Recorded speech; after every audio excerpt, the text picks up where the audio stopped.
जय हिंद दोस्तों, कैसे हैं आप लोग। आशा करता हूँ आप लोग स्वस्थ होंगे, मस्त होंगे, ज़बरदस्त होंगे। दोस्तों मैं क्रांति आप लोगों का स्वागत करता हूँ आपके अपने ऑफिशियल स्टडी अड्डा चैनल में। दोस्तों आप सभी लोगों को दोस्तों दीपावली की हार्दिक शुभकामनाएं। दोस्तों सभी लोगों के घर में दोस्तों सुख शांति और समृद्धि का वास हो। दोस्तों मैं ऐसी कामना करता हूँ। आइए दोस्तों आज की क्लास को स्टार्ट करते हैं। देरी न करते हुए दोस्तों जितने लोग जुड़ चुके हैं दोस्तों सभी लोग क्लास को लाइक कर दें एक बार, और क्लास को शेयर भी कर दें अपने दोस्तों में। दोस्तों आज दीपावली है दोस्तों, सभी लोग बिजी होंगे, लेकिन थोड़ा सा समय निकाल कर कंटिन्यूटी बनाना बहुत ज़रूरी है दोस्तों। तो थोड़ा बहुत पढ़ लीजिए। हम कंटिन्यूटी बता रहे हैं और हम ही नहीं डेली क्लास ले पा रहे हैं दोस्तों किसी कारणवश। बहुत जल्द ये डेली क्लास आएगी दोस्तों आप लोगों के पास, लेकिन पढ़ लीजिए थोड़ा थोड़ा समय निकाल कर दोस्तों। आप लोग भी प्रैक्टिस सेट है, ज़्यादा क्वेश्चन नहीं है दोस्तों। आज बहुत जल्दी समाप्त हो जाएगी क्लास, लेकिन एक बार आप लोग सभी लोग जुड़ जाइए दोस्तों, और एक बार क्लास को लाइक शेयर कर दीजिए दोस्तों। फिर हम क्लास को स्टार्ट करते हैं दोस्तों। आइए आज की क्लास को स्टार्ट करते हैं दोस्तों मोटिवेशनल थॉट से। आज का मोटिवेशनल थॉट है दोस्तों, देख लीजिए, बहुत अच्छा मोटिवेशनल थॉट है दोस्तों। कह रहा शोर मत कर अभी गमों की रात है, शोर मत कर अभी गमों की रात है, धज्जियाँ उड़ा देंगे बस कुछ दिनों की बात है दोस्तों। बस कुछ दिनों की बात है दोस्तों, धज्जियाँ उड़ने वाली है दोस्तों। बस आप लोग लगन से दोस्तों लगे रहिए अपनी सफलता के लिए दोस्तों। आइए आज की महत्वपूर्ण प्रश्न दोस्तों, एक्सप्रेस सीरीज का प्रैक्टिस सेट नंबर 8 दोस्तों, और उसका पहला प्रश्न देखिए दोस्तों क्या कह रहा है। आज का पहला प्रश्न देखिए दोस्तों, कितना अच्छा दोस्तों और बहुत ही महत्वपूर्ण प्रश्न दोस्तों। कह रहा है भारत में नया संसद भवन किस वास्तुकार द्वारा डिजाइन किया गया। देखिए दोस्तों, भारत का जो नया संसद भवन बना है दोस्तों, वो किस वास्तुकार द्वारा डिजाइन किया गया है दोस्तों। ऑप्शन देख लीजिए दोस्तों आप सभी लोग। ऑप्शन है बिमल पटेल द्वारा, हर्बर्ट बेकर द्वारा, राम वी सुतार द्वारा, या बृंदा सोमाया द्वारा। तो दोस्तों इसका सही उत्तर जो है वो हो जाएगा आपका किसके द्वारा किया गया है, तो वो किया गया है बिमल पटेल दोस्तों। किसके द्वारा? बिमल पटेल के द्वारा नए संसद भवन का जो वास्तुकार है दोस्तों वो कौन है? बिमल पटेल। कौन है दोस्तों? बिमल पटेल जी हैं इसके वास्तुकार दोस्तों। ये नई दिल्ली में बना है दोस्तों। कहाँ पे बना है? आपसे पूछे नया संसद भवन कहाँ है, तो ये नई दिल्ली में है दोस्तों। कहाँ पे स्थित है ये नई दिल्ली में है दोस्तों। और कितने वर्ग मीटर का एक परिसर है दोस्तों, तो अगर आपसे पूछे कितने वर्ग मीटर में बना है, तो 64,500 वर्ग मीटर में बना है दोस्तों। किसमें? मीटर स्क्वायर दोस्तों। 64,500 मीटर स्क्वायर में ये परिसर है दोस्तों। इसका उद्घाटन कब हुआ था दोस्तों? आपसे पूछे उद्घाटन, तो उद्घाटन हुआ था 28 मई। कब हुआ था दोस्तों? इसका उद्घाटन हुआ था 28 मई 2023 को। किसने किया था? हमारे तत्कालीन प्रधानमंत्री जो कि थे मोदी जी, पूरा नाम नरेंद्र मोदी जी ने इसका उद्घाटन किया था दोस्तों। कब किया था? 28 मई 2023 को दोस्तों। इसको दोस्तों इमारत जो ये बनी है उसको भूकंप रोधी और 150 साल से अधिक के जीवन काल के लिए डिजाइन किया गया दोस्तों। इसकी ये जो नया संसद भवन बना है दोस्तों, ये 150 साल तक डिजाइन किया गया। इसमें 150 साल तक कोई भी दिक्कत नहीं आने वाली है दोस्तों। तो ये आप लोग नोट कर लीजिए दोस्तों। उसका वर्ग मीटर कितने वर्ग मीटर में बना है दोस्तों, तो 64,500 वर्ग मीटर में बना है दोस्तों। कब इसका उद्घाटन कब हुआ? तो 28 मई 2023 को। और इसके वास्तुकार कौन थे? तो बिमल पटेल। और कहाँ पे है? तो नई दिल्ली में है दोस्तों। आइए देखते हैं दोस्तों, बिमल पटेल के बारे में भी देख लीजिए थोड़ा सा दोस्तों। बिमल पटेल एक भारतीय वास्तुकार और शहरी और शिक्षाविदी हैं। जो बिमल पटेल जी हैं वो भारतीय वास्तुकार, शहरी और विद हैं। वह HCP design planning and management private limited के संस्थापक और प्रमुख वास्तुकार हैं। लिमिटेड अहमदाबाद स्थित एक वास्तुकला फर्म है दोस्तों। जो ये कंपनी है दोस्तों कहाँ पे है दोस्तों, तो अहमदाबाद स्थित है में वास्तुकला फर्म है दोस्तों। पटेल ने Sabarmati river front development project, Kashi Vishwanath मंदिर कॉरिडोर प्रोजेक्ट और नई दिल्ली में नए संसद भवन सहित भारत में कई उल्लेखनीय इमारतों का डिजाइन किया है दोस्तों इन्होंने। साबरमती जो रिवर फ्रंट बना हो डेवलपमेंट प्रोजेक्ट जो है उसका भी, काशी विश्वनाथ मंदिर कॉरिडोर प्रोजेक्ट और नई दिल्ली में नए संसद भवन सहित भारत में कई उल्लेखनीय इमारतों का इन्होंने डिजाइन किया। किसने? बिमल पटेल जी ने दोस्तों। आइए अब अगला प्रश्न देखते हैं, प्रश्न नंबर 2 दोस्तों क्या कह रहा है। प्रश्न नंबर 2 दोस्तों क्या कह रहा है। प्रश्न नंबर 2 देखिए दोस्तों, कह रहा है, प्रश्न नंबर 2 कह रहा है सीपीयू का वह भाग जो कि चयन करता है, सीपीयू का वह भाग जो कि चयन करता है, इंटरप्रेट दोस्तों, इंटरप्रेट करता है और प्रोग्राम के निर्देशों के कार्यान्वयन का निरीक्षण करता है, वो क्या कहलाता है दोस्तों? तो वो मेमोरी कहलाती है, रजिस्टर यूनिट कहलाती है, कंट्रोल यूनिट कहलाती है या ALU कहलाती है। तो दोस्तों इसका सही उत्तर क्या हो जाएगा? तो वो हो जाएगा आपका कंट्रोल यूनिट दोस्तों। क्या कहलाती है? Control unit. ऑप्शन नंबर 3 इसका बिल्कुल करेक्ट आंसर हो जाएगा दोस्तों। देखिए दोस्तों CPU का फुल फॉर्म क्या होता है, अगर आपसे पूछ ले CPU का फुल फॉर्म दोस्तों, CPU का फुल फॉर्म क्या होता है? तो CPU का फुल फॉर्म होता है सेंट्रल प्रोसेसिंग यूनिट। क्या होता है? Central processing unit. CPU computer की मुख्य प्रोसेसिंग यूनिट है। CPU कंप्यूटर का मस्तिष्क होता है। CPU इनपुट डिवाइस से डेटा प्राप्त करके इसे प्रोसेस करता है, फिर वांछित आउटपुट देता है। CPU के 3 भाग होते हैं, मेमोरी यूनिट, कंट्रोल यूनिट और ALU दोस्तों। तो आइए अब अगला प्रश्न देखते हैं, प्रश्न नंबर 3 दोस्तों क्या कह रहा है। प्रश्न नंबर 3 कह रहा है निम्नलिखित में से किस एक एक्ट द्वारा बंगाल के गवर्नर जनरल को भारत के गवर्नर जनरल के रूप में अभिहित किया गया था दोस्तों? क्या पूछ रहा है, निम्नलिखित में से किस एक एक्ट द्वारा बंगाल के गवर्नर जनरल को भारत के गवर्नर जनरल के रूप में अभिहित किया गया था, वो कौन सा एक्ट था दोस्तों? रेगुलेटिंग एक्ट था, फिर से इंडिया एक्ट था, 1793 का चार्टर एक्ट था या 1833 का चार्टर एक्ट था? तो दोस्तों इसका सही उत्तर क्या होगा? तो इसका सही उत्तर हो जाएगा 1833 का चार्टर एक्ट। ऑप्शन नंबर 4 इसका बिल्कुल करेक्ट आंसर हो जाएगा। 1833 का चार्टर एक्ट बिल्कुल करेक्ट आंसर हो जाएगा दोस्तों। आइए प्रश्न नंबर 4 दोस्तों देख लीजिए क्या कह रहा है। क्विक लाइम जिसे अनबुझा चूना का दूसरा नाम क्या है? जो अनबुझा चूना है उसका दूसरा नाम क्या है दोस्तों?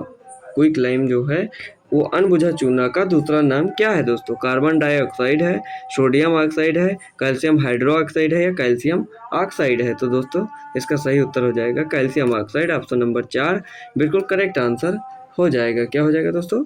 Calcium oxide. इसका सूत्र क्या होगा? CaO, कैल्शियम ऑक्साइड दोस्तों इसका सूत्र हो जाएगा।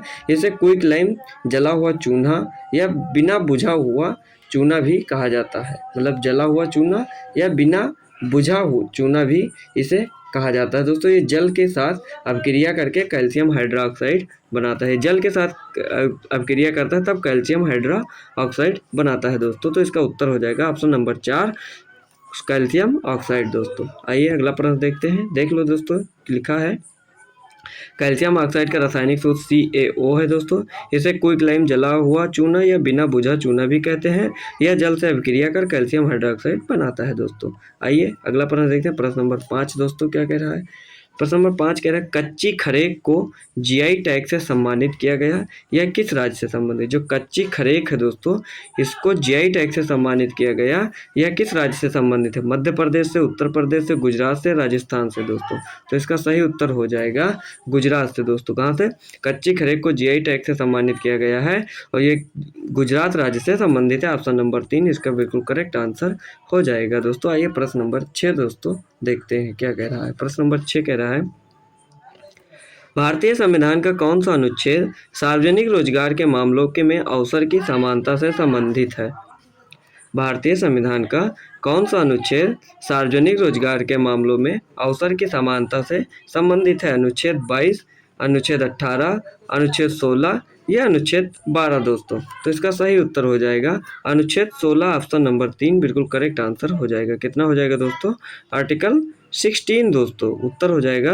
आर्टिकल 16 जो है दोस्तों वो सार्वजनिक रोजगार के मामलों के अवसर की समानता से संबंधित है दोस्तों। आइए देखते हैं दोस्तों, देख लीजिए दोस्तों, भारतीय संविधान का अनुच्छेद 16 जो है वो सार्वजनिक रोजगार के मामलों में अवसर की समानता की गारंटी देता है। यह धर्म, नस्ल, जाति, लिंग, वंश, जन्म स्थान, निवास या इनमें किसी के आधार पर भेदभाव पर रोक लगाता है। यह राज्य को किसी भी पिछड़े वर्ग के नागरिकों के लिए सार्वजनिक रोजगार में आरक्षण देने की अनुमति देता है। आर्टिकल 16 दोस्तों। आइए देखते हैं प्रश्न नंबर 7 दोस्तों क्या कह रहा है। प्रश्न नंबर 7 हमारा कह रहा है, वर्ष 2011 की जनगणना के अनुसार निम्नलिखित में से किस राज्य में महिला साक्षरता दर सर्वाधिक थी दोस्तों? कहाँ पे महिला साक्षरता दर सर्वाधिक थी? मिजोरम में थी, गोवा में थी, हिमाचल प्रदेश में थी या महाराष्ट्र में थी? तो दोस्तों इसका सही उत्तर क्या हो जाएगा? इसका सही उत्तर होने वाला है मिजोरम। ऑप्शन नंबर 1 जो है दोस्तों, मिजोरम में दोस्तों 2011 की जनगणना के अनुसार मिजोरम में महिला साक्षरता दर सबसे अधिक थी दोस्तों। आइए देखते हैं दोस्तों, 2011 की जनगणना जो थी दोस्तों, भारत में मिजोरम राज्य में विकल्पों में उल्लिखित राज्यों में महिला साक्षरता दर प्रतिशत सबसे अधिक थी दोस्तों। मिजोरम भारत का एक पूर्वोत्तर राज्य है जो म्यांमार और बांग्लादेश की सीमा से लगा हुआ है दोस्तों। मिजोरम में महिला साक्षरता दर प्रभावशाली 89.27% है दोस्तों। ये केरल राज्य से पीछे है। अगर उसमें केरल राज्य ऑप्शन में दिया होता दोस्तों तो वहाँ पे केरल हो जाता। केरल में दोस्तों 92.07% दर्ज की गई थी दोस्तों 2011 में जनगणना दोस्तों। आइए देखिए दोस्तों, प्रश्न नंबर 8 दोस्तों क्या कह रहा है। प्रश्न नंबर 8 कह रहा है, किस भारतीय राज्य के पूर्व मुख्यमंत्री श्री कर्पूरी ठाकुर को मरणोपरांत भारत रत्न से सम्मानित किया गया? किस भारतीय राज्य के पूर्व मुख्यमंत्री कर्पूरी ठाकुर को मरणोपरांत भारत रत्न से सम्मानित किया गया दोस्तों? उत्तर प्रदेश के थे, बिहार के थे, राजस्थान के थे, मध्य प्रदेश के थे? तो दोस्तों वो थे कर्पूरी ठाकुर जी। कहाँ के थे मुख्यमंत्री? तो वो थे बिहार के। ऑप्शन नंबर 2 इसका बिल्कुल करेक्ट आंसर हो जाएगा दोस्तों। आइए प्रश्न नंबर 9 दोस्तों देख लीजिए क्या कह रहा है। दोस्तों जितने लोग जुड़े हो कम से कम सभी लोग क्लास को लाइक कर दो, शेयर कर दो दोस्तों, थोड़े लोग और जुड़ जाए दोस्तों, जिसे पता है दोस्तों आज त्यौहार है, फिर भी दोस्तों आप लोग 1 घंटा तो निकाल ही सकते हो कम से कम अपने पढ़ने के लिए दोस्तों। जब सफल हो जाओगे दोस्तों तो दिवाली तब मनेगी दोस्तों, तब बात ही अलग होगी दोस्तों। आइए दोस्तों प्रश्न नंबर 9 देखते हैं दोस्तों। वह सिस्टम जो आईपी एड्रेस, मतलब जिस आईपी एड्रेस जो होता है दोस्तों लिखा आईपी पते को आसानी से याद रखे जा सकने वाले प्रारूप में परिवर्तित करती है डैश कहलाती है? वह सिस्टम जो आईपी एड्रेस को आसानी से याद रखे जा सकने वाले प्रारूप में परिवर्तित करती है वह कहलाती है domain numbering system, packet switch domain system, domain या डोमेन नेम सिस्टम? तो दोस्तों उसको कहते हैं domain name system. Option number 4 बिल्कुल करेक्ट आंसर हो जाएगा। डोमेन नेम सिस्टम जो है दोस्तों वो आईपी एड्रेस को आसानी से याद करने वाले प्रारूप को परिवर्तित करती है दोस्तों। आइए अगला प्रश्न देखते हैं। प्रश्न नंबर 10 दोस्तों क्या कह रहा है। प्रश्न नंबर 10 का निम्नलिखित में से कौन सा दादरा और नगर हवेली और दमन और दीव की राजधानी है दोस्तों?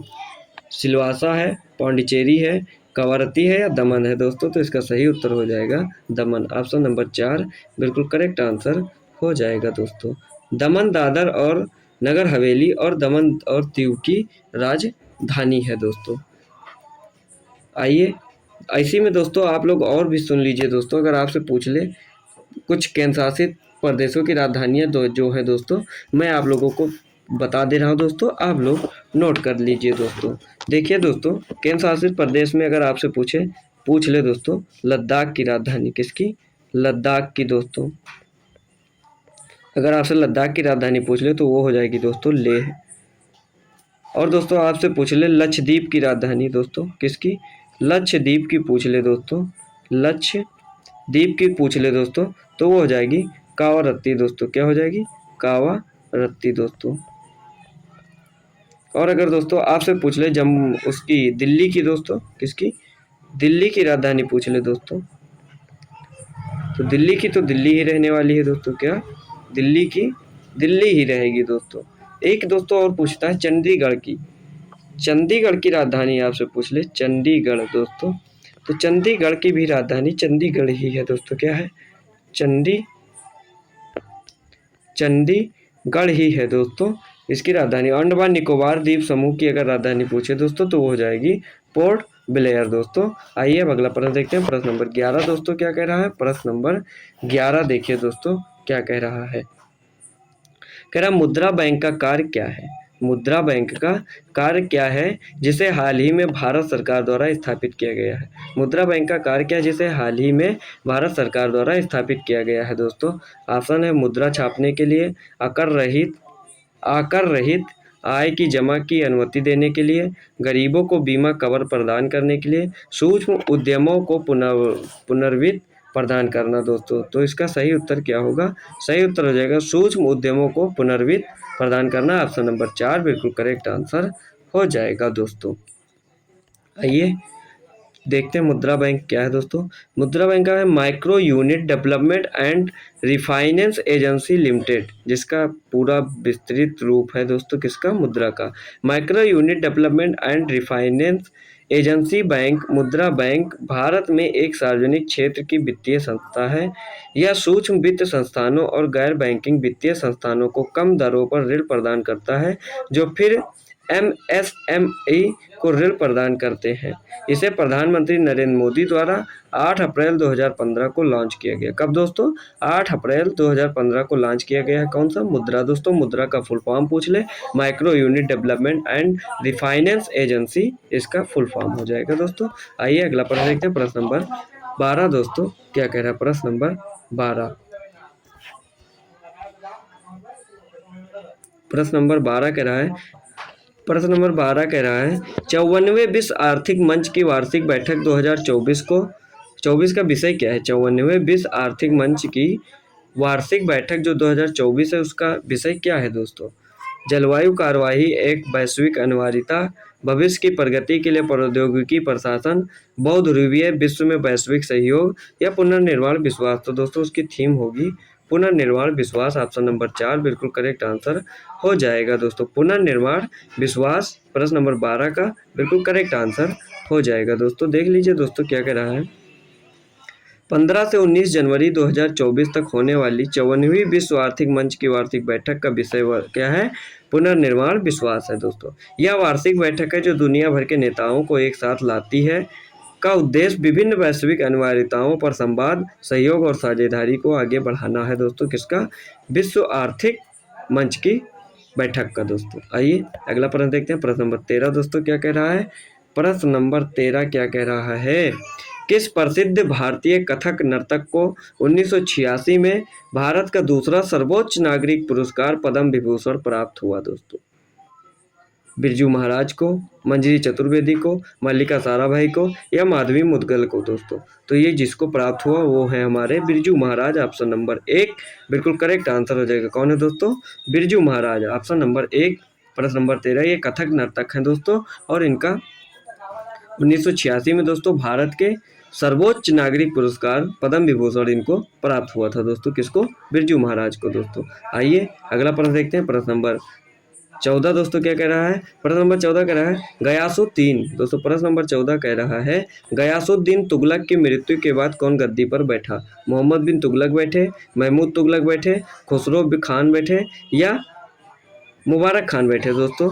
तो कौन बैठा था दोस्तों इनके बाद? तो इनके बाद बैठा था दोस्तों MBT दोस्तों। क्या कहते हैं? MBT मोहम्मद बिन तुगलक दोस्तों। ऑप्शन नंबर 1 बिल्कुल करेक्ट आंसर हो जाएगा प्रश्न नंबर 14 का दोस्तों। देख लीजिए दोस्तों, गयासुद्दीन तुगलक का उत्तराधिकारी उसका पुत्र मोहम्मद बिन तुगलक बना। गयासुद्दीन तुगलक जो है तुगलक वंश का संस्थापक था। उन्होंने तुगलकाबाद शहर की स्थापना की और तुगलकाबाद किले का निर्माण भी करवाया। उन्होंने न्यायपालिका, सिंचाई और कृषि के क्षेत्र में सुधार किए। 1325 में अपनी जीत के जश्न के दौरान एक इमारत गिरने से उनकी मृत्यु हो गई थी। किसकी? गयासुद्दीन तुगलक की दोस्तों। और इनका उत्तराधिकारी मोहम्मद बिन तुगलक बना दोस्तों। आइए देखते हैं अगला प्रश्न, प्रश्न नंबर 15 दोस्तों क्या कह रहा है? प्रश्न नंबर 15 कह रहा है निम्नलिखित में से कौन खेलो इंडिया विंटर गेम्स 2024 का शुभंकर है?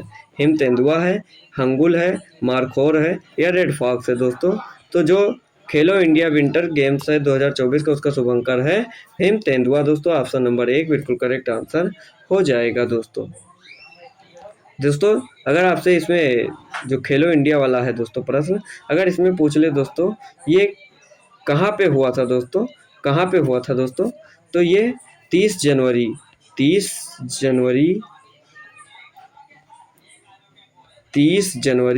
2024 दोस्तों, 30 जनवरी 2024 को जम्मू कश्मीर के उपराज्यपाल मनोज सिन्हा और लद्दाख के उपराज्यपाल जो ब्रिगेडियर डॉक्टर बीडी मिश्रा ने खेलो इंडिया विंटर गेम 2024 के लिए लोगो और शुभंकर लॉन्च किया था दोस्तों। कहाँ कब लॉन्च किया था दोस्तों, कौन कौन लोगो लॉन्च किया था इसका, तो लोगो लॉन्च किए थे मनोज सिन्हा और ब्रिगेडियर डॉक्टर बीडी मिश्रा ने दोस्तों। आइए दोस्तों अगला प्रश्न देखते हैं दोस्तों, प्रश्न नंबर 16 दोस्तों। प्रश्न नंबर 16 दोस्तों कह रहा है, निम्नलिखित में से किस उपकरण का उपयोग एक दिश या प्रत्यावर्ती विद्युत धारा को मापने के लिए किया जाता है। क्या पूछ रहा है दोस्तों, निम्नलिखित में से किस उपकरण का उपयोग एक दिश या प्रत्यावर्ती विद्युत धारा को मापने के लिए किया जाता है। Watt meter, hygrometer, ammeter, pyrometer. तो दोस्तों वो किया जाता है अमीटर। ऑप्शन नंबर 3 बिल्कुल करेक्ट आंसर हो जाएगा। अमीटर का उपयोग दोस्तों एक दिश या प्रत्यावर्ती विद्युत धारा को मापने के लिए किया जाता है दोस्तों। आइए अगला देखते हैं। एक एमीटर वह उपकरण है जिसका उपयोग विद्युत परिपथ में धारा को मापने के लिए किया जाता है। यह या तो एक दिश या फिर प्रत्यावर्ती विद्युत धारा को एम्पियर ए में मापता है। इसमें अत्यंत दोस्तों, ये जो ए है इसका दोस्तों प्रतीक है दोस्तों किसका, एम्पियर का। इसमें अत्यंत निम्न प्रतिरोध और प्रेरक प्रतिघात वाली कुंडलियों का एक समूह होता है दोस्तों। आइए अगला प्रश्न देखते हैं। प्रश्न नंबर 17 दोस्तों क्या कह रहा है, प्रश्न नंबर 17 क्या कह रहा है, वैदिक सभ्यता क्या कह रहा है, वैदिक सभ्यता किस नदी के तट पर विकसित हुई थी। माही, ब्रह्मपुत्र, सरस्वती, यमुना। तो दोस्तों जो वैदिक सभ्यता हुई थी वो हुई थी सरस्वती नदी के किनारे। ऑप्शन नंबर 3 बिल्कुल करेक्ट आंसर हो जाएगा दोस्तों। आइए प्रश्न नंबर 18 देखते हैं दोस्तों। वैदिक सभ्यता में और देख लेते हैं दोस्तों। देख लीजिए दोस्तों, ये सरस्वती नदी के किनारे दोस्तों ये विकसित हुई थी दोस्तों। और वैदिक काल जो है कब से कब तक माना जाता है, अगर आपसे पूछ ले वैदिक काल कब से कब तक माना जाता है दोस्तों, तो ये माना जाता है 1500 ईसा पूर्व से दोस्तों, 1500 ईसा पूर्व से 500 ईसा पूर्व तक। कब, 500 ईसा पूर्व तक इसे माना जाता है दोस्तों। किसको, वैदिक सभ्यता को दोस्तों। अगर आपसे पूछे कब से कब तक, तो 1500 ईसा पूर्व से लेकर 500 ईसा पूर्व तक इसे माना जाता है दोस्तों। यह वैदिक सभ्यता जो है सरस्वती नदी के किनारे विकसित हुई थी दोस्तों। आइए प्रश्न नंबर 18 देखते हैं दोस्तों। प्रश्न नंबर 18 कह रहा है, पराबैंगनी विकिरण को अवशोषित करने वाली ओजोन परत किस वायुमंडलीय स्तर में स्थित है दोस्तों। मध्यमंडल, क्षोभ मंडल, संताप मंडल, ताप मंडल। तो दोस्तों जो ओजोन परत है दोस्तों वो किस वायुमंडलीय स्तर में स्थित है, तो वो स्थित है हमारे समताप मंडल। ऑप्शन नंबर 3 बिल्कुल करेक्ट आंसर हो जाएगा दोस्तों। ओजोन परत समताप मंडल में मौजूद है, जो कि पृथ्वी की सतह से कितने किलोमीटर दूर है दोस्तों, 10 से 50 किलोमीटर ऊपर की परत है दोस्तों। ओजोन परत के विनाश को संबोधित करने के लिए अंतरराष्ट्रीय समुदाय ने 1987 में दोस्तों ओजोन क्षयकारी पदार्थों पर मॉन्ट्रियल प्रोटोकॉल की स्थापना की थी। किस काल की, मॉन्ट्रियल प्रोटोकॉल की स्थापना की थी। कब, 1987 में दोस्तों। आइए देखते हैं प्रश्न नंबर 19 दोस्तों क्या कह रहा है। प्रश्न नंबर 19 दोस्तों क्या कह रहा है, प्रश्न नंबर 19 कह रहा है, अंगूर में सबसे प्रचुर मात्रा में कौन सा अम्ल पाया जाता है। देखिए दोस्तों, अंगूर में सबसे प्रचुर मात्रा में कौन सा अम्ल पाया जाता है, मौलिक अम्ल, टार्टरिक अम्ल, ऑक्सैलिक अम्ल या सल्फ्यूरिक अम्ल। तो दोस्तों वो पाया जाता है टार्टरिक अम्ल। ऑप्शन नंबर 2 बिल्कुल करेक्ट आंसर हो जाएगा प्रश्न नंबर 19 का दोस्तों। देखिए दोस्तों, अंगूर में सबसे प्रचुर मात्रा में पाया जाने वाला अम्ल टार्टरिक अम्ल है। कौन सा अम्ल है, टार्टरिक अम्ल है। टार्टरिक अम्ल एक प्राकृतिक रूप में पाया जाने वाला कार्बनिक अम्ल है जो कई फलों में पाया जा सकता है। अंगूर में यह सबसे अधिक पाया जाता है। किसमें, अंगूर में सबसे अधिक पाया जाता है टार्टरिक अम्ल दोस्तों। आइए अगला प्रश्न देखते हैं। प्रश्न नंबर 20 दोस्तों क्या कह रहा है। प्रश्न नंबर 20 कह रहा है, नागरहोल राष्ट्रीय उद्यान निम्नलिखित में से किस संरक्षित जैवमंडल का हिस्सा है। नागरहोल राष्ट्रीय उद्यान निम्नलिखित में से किस संरक्षित जैवमंडल का हिस्सा है। कंचनजंगा का है, सुंदरवन का है, नीलगिरी का है या मन्ना का है दोस्तों। तो ये जो नागरहोल राष्ट्रीय उद्यान है दोस्तों, ये नीलगिरी संरक्षित जैवमंडल का दोस्तों हिस्सा है दोस्तों। किसका, नीलगिरी जैवमंडल। ऑप्शन नंबर 3 बिल्कुल करेक्ट आंसर हो जाएगा दोस्तों। आइए प्रश्न नंबर 21 दोस्तों देखते हैं। क्या देखते हैं, तो प्रश्न नंबर 21 दोस्तों देखिए क्या कह रहा है। कह रहा है निम्नलिखित में से कौन से युग्म सुमेलित हैं? रंगा स्वामी कप पोलो से, शीश महल ट्रॉफी क्रिकेट से, यादविंद्र कप हॉकी से, रोवर्स कप फुटबॉल से दोस्तों। तो इसमें आप लोगों को कौन सा सुमेलित है दोस्तों, ये आप लोगों को बताना है दोस्तों। तो इसमें से कौन कौन सुमेलित कर रहा है दोस्तों? शीश में ये रंगा स्वामी कप पोलो से, ये गलत है दोस्तों। शीश महल ट्रॉफी क्रिकेट से, ये बिल्कुल सही है दोस्तों। अगर आपसे पूछे यादविंद्र कप हॉकी, ये भी सही है आपका। रोवर्स कप फुटबॉल से, ये भी सही है दोस्तों। तो ऑप्शन में 2, 3, 4 दोस्तों, ऑप्शन में 2, 3, 4, ऑप्शन नंबर 2 बिल्कुल करेक्ट आंसर हो जाएगा। ऑप्शन नंबर 2, 3, 4 बिल्कुल करेक्ट है दोस्तों। आइए अगला देखते हैं, प्रश्न नंबर 22 भी देखिए दोस्तों, पूछ रहा है निम्नलिखित में से कौन सा संगम सही है?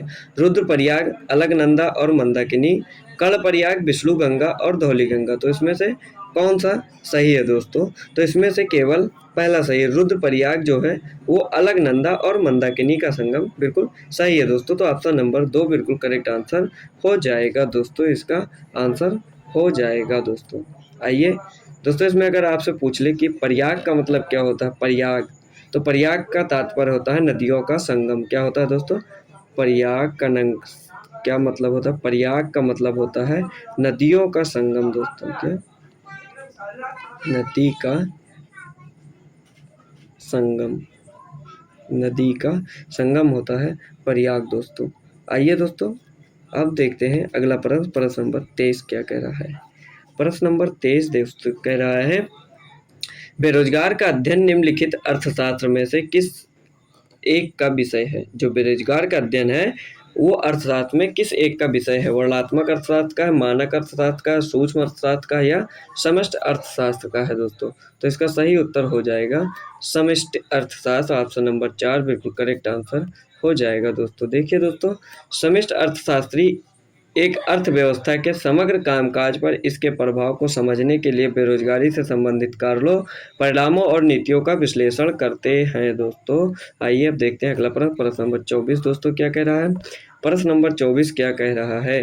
प्रश्न नंबर 24 पूछा है प्रधानमंत्री आवास योजना शहरी किस केंद्रीय मंत्रालय द्वारा शुरू की गई है दोस्तों?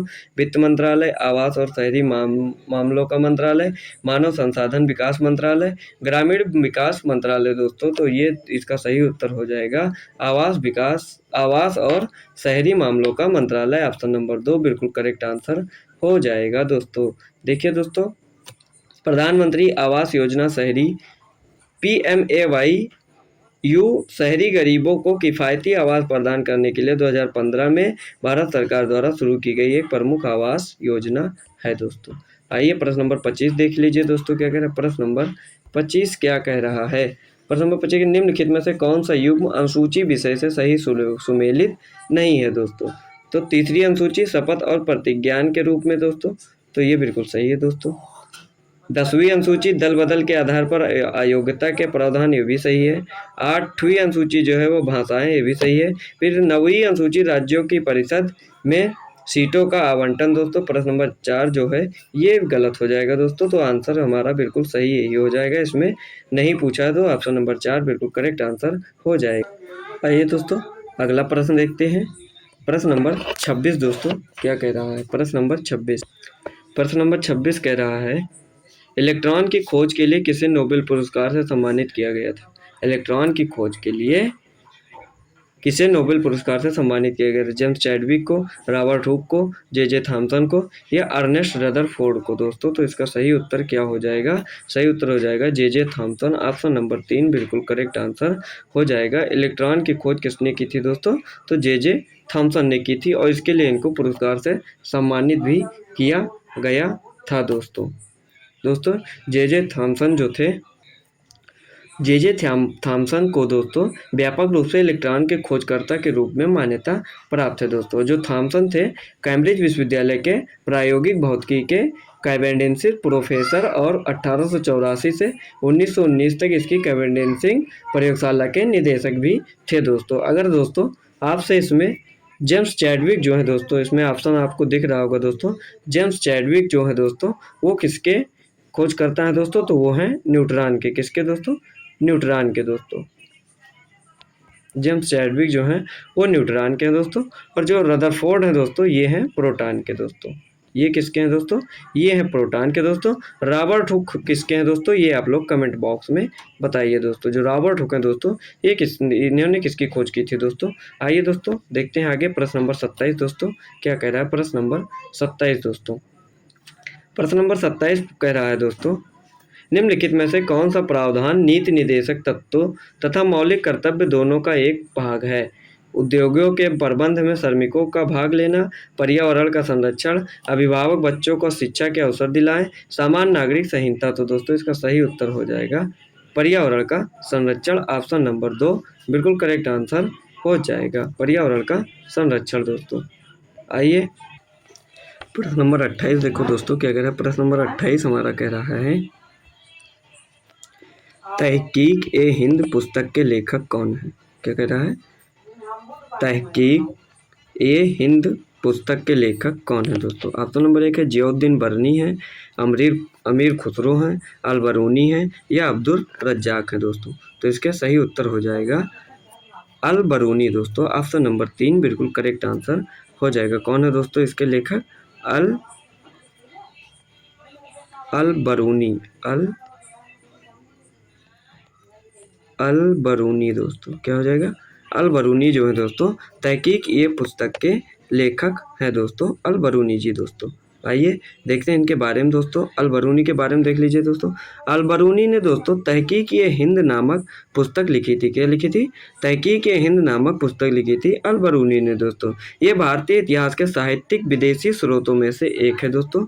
यह एक वैज्ञानिक ग्रंथ है। कौन सा ग्रंथ है दोस्तों? यह एक वैज्ञानिक ग्रंथ है जिसे एन इंक्वायरी इनटू इंडिया के नाम से भी जाना जाता है।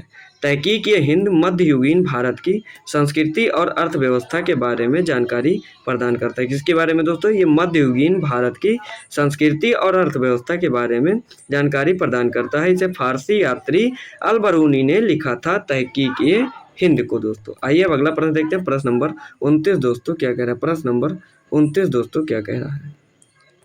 प्रश्न नंबर 29 पूछा है, प्रार्थना समाज की स्थापना डैश में हुई थी। प्रार्थना समाज की स्थापना डैश में हुई थी। कहाँ पे हुई थी दोस्तों? बंगाल में, गुजरात में, बिहार में या महाराष्ट्र में? तो दोस्तों जो प्रार्थना समाज की स्थापना हुई थी वो हुई थी कहाँ पे?